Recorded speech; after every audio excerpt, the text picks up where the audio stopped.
Next tonight, if you thought the Southern rail dispute was over, you might want to think again. The deal that the drivers' union ASLEF struck with Southern has been described by the RMT union as the most shocking sellout since the miners' strike.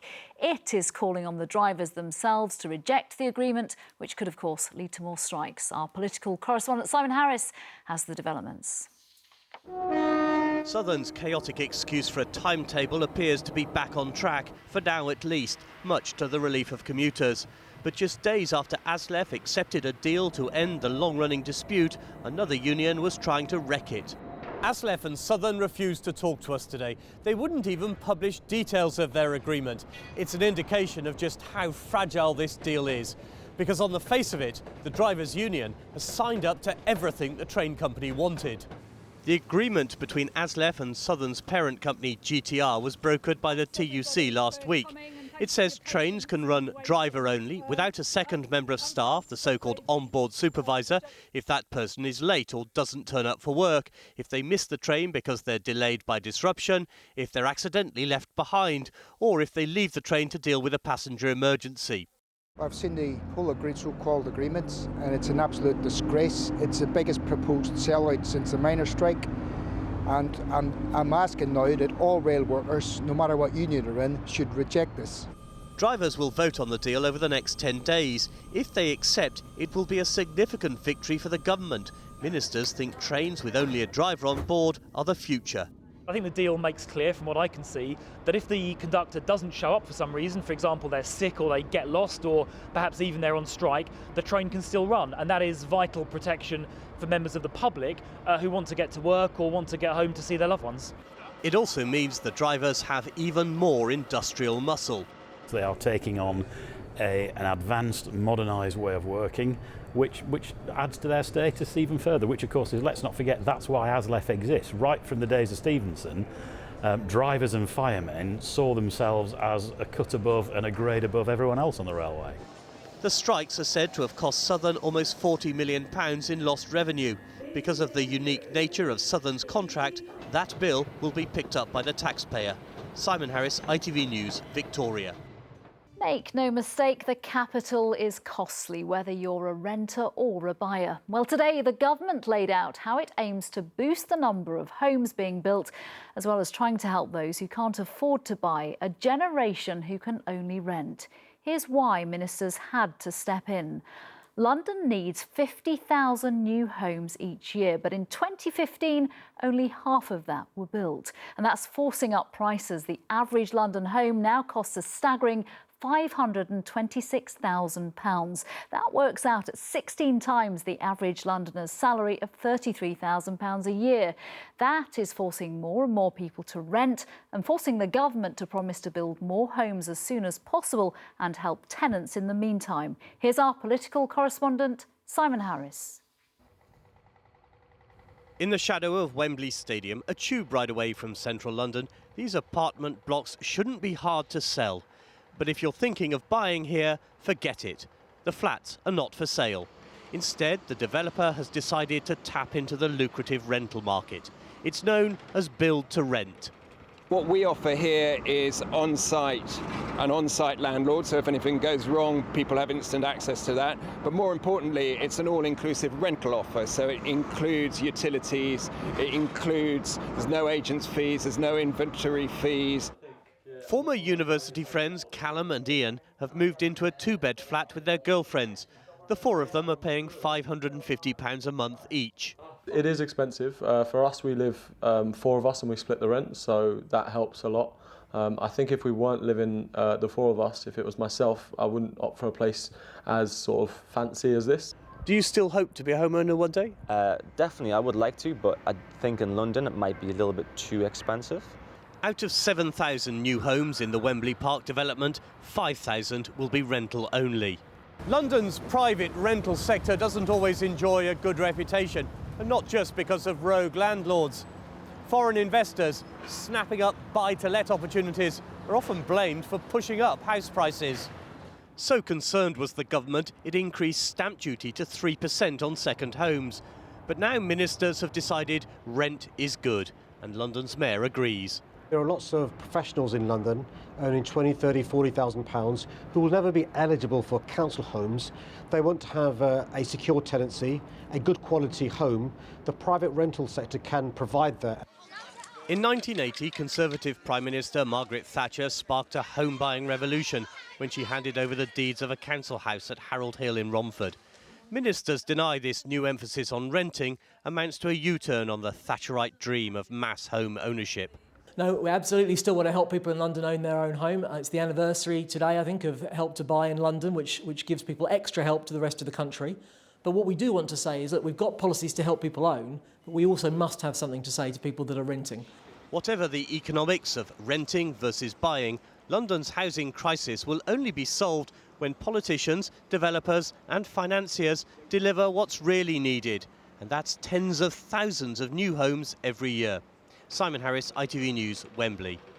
OK, let's get some reaction to all this from our political correspondent, Simon Harris. Very damaging allegations that a deal was done. Damaging for both the government and the council tonight. Yes, what makes this politically toxic is the impression created by these texts that here we have a Conservative council getting a sweetheart deal from a Conservative government, and not just any old Conservative council. We're talking affluent Surrey here, a county where the local MPs include Jeremy Hunt, the Health Secretary, and Philip Hammond, the Chancellor of the Exchequer, the man who controls the government's purse strings.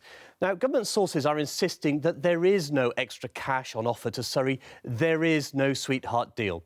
But something yesterday persuaded the council leader and his fellow cabinet members to cancel plans for that referendum over plans to put up the cost of caring for the elderly in Surrey. And what about other councils? We know, especially London councils, are facing a financial squeeze in the future.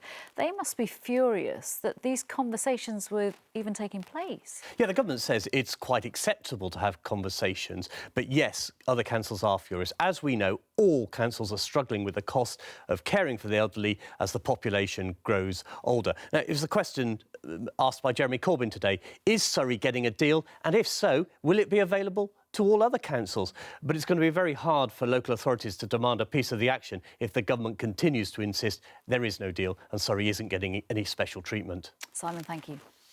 Last night's Brexit vote may have been comfortable for the government, but the recriminations within Labour in London go on. 22 of the party's MPs in the capital defied their leader, Jeremy Corbyn, to vote against triggering Article 50. One of them, David Lammy, said the leadership managed the vote badly. I don't think this should have been a three-line whip. I think it should have been a vote of conscience. I still think that by and large members of Parliament would have voted for it and it would have gone through. But here in London, where business and economy will suffer, where people will suffer when there's an economic downturn in deprived communities like the one I represent, it's absolutely clear that the vast majority of members of Parliament want to stand with their constituents. And unsurprisingly, Brexit is the hot topic on tonight's Late Debates with Simon Harris. Let's join him at his studio in Westminster. Simon, how much long-term damage is this likely to cause for Labour in London? Charlene, it's one of the unwritten rules of politics. It's the Tory party which is always at war with itself over Europe. But after last night's Brexit vote, it's Labour that's in turmoil. Almost half of Jeremy Corbyn's fellow London MPs defied his three-line whip. He insisted today he's going nowhere. I'm not standing down, he said. Well, Shadow Minister Catherine West, the MP for Hornsey and Wood Green, is one of those Labour rebels. I think last night was probably one of the saddest nights in politics for me. Sad? Because I've always been a really strong believer in the European Union, and there was something final about the third reading on that bill. So I actually went home feeling angry and sad, mixed emotions, but certainly I've got a clear conscience. Also tonight, the senior Tory from Surrey who astonished MPs when he admitted to using poppers. Crispin Blunt is chairman of the important Foreign Affairs Committee. I'll be asking him for his verdict on Britain's diplomat-in-chief, Boris Johnson. That's the Late Debate here on ITV at 11:15. Charlene. Thanks very much, Simon. Next, some of the jobs our children will be doing probably haven't been invented yet. So when the boss of the world's biggest tech company comes to town and says all pupils should be learning coding, he may have a point.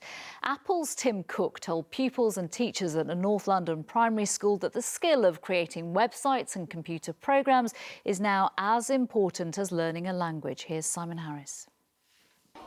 Not everyone is comfortable with the relentless march of the smartphone and tablet. Parents worry about what youngsters are exposed to, how much time they spend glued to a screen. But at Woodbury Down Primary School in North London, the personal computer is just as at home in the classroom as pencil and paper. We're not going to be sitting on pads all day, and certainly we're not going to be asking children to do things that could be done much quicker and simpler in their books. We still, it's about integrating both so you have the balance. You use technology to do something that you couldn't do if you were just writing in a book. These 10 and 11-year-olds are being taught something unheard of in the school curriculum of yesteryear. It's called computer coding, effectively how to design websites. And they've been joined by a man who knows a thing or two about digital technology. Tim Cook is the boss of one of the world's most powerful companies, Apple. You guys know. Don't forget your basics. This team is learning coding. And, we think coding should be required in every school in the world because it's as important as any kind of second language would be for people's success later on. Apple has good reason to want London's schools to foster the next generation of IT wizards. The company has chosen the revamped Battersea Power Station as the location for its new UK headquarters, and it has ambitious plans to expand. When Apple's new London base opens in 2021, 1,400 employees will work here. But the company is leasing enough office space for more than double that number. Let's go to the slide guitar, let's see what that Computer coding might be increasingly valuable as a skill, but it's a complex subject which some pupils will struggle with. To be good at coding or the fundamental skills like mathematics, you actually need to be able to sit still and concentrate for a long period of time. And even starting to train those building blocks, the sooner you start training that, then people can go on and build on them. As the internet shrinks the world, it could be argued computer coding is already an international language in its own right. Simon Harris, ITV News.